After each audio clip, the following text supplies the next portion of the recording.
Do you want to help us differentiate a little bit? What actually is perfectionism? Okay, well, when we think of perfectionism, we think of three main components to it.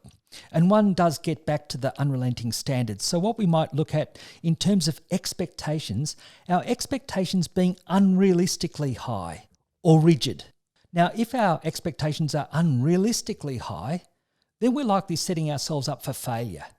And so that will be very stressful in itself. But also if they're rigid, our expectations are rigid. It means that if something, maybe an obstacle comes up or there's some challenge or we're not on the top of our game for whatever reason at that particular time, we can be unduly discouraged if we don't have some flexibility in our expectations, allowing for circumstances. For example, many of us would have had to relax some of our expectations around work or home life or whatever routines or whatever in the last year with COVID.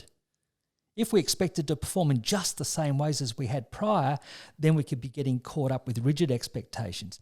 But there's another component if we base our self-worth on achievement.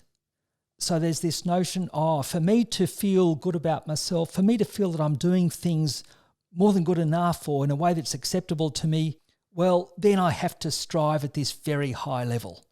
And that can be a real trap. And then the other indication is if our striving and the way we go about it, if it leads to negative consequences, but we persist. For example, we're getting burnt out, it's disrupting our sleep, it's impacting on our health, it's detracting from our relationships or time we spend in leisure activities that might otherwise be important to us. So there's a downside, but we keep on pressing on. So that's the three things: the unrealistic expectations, basing our self-worth on our achievement, and negative consequences resulting from that, but we keep on pushing on.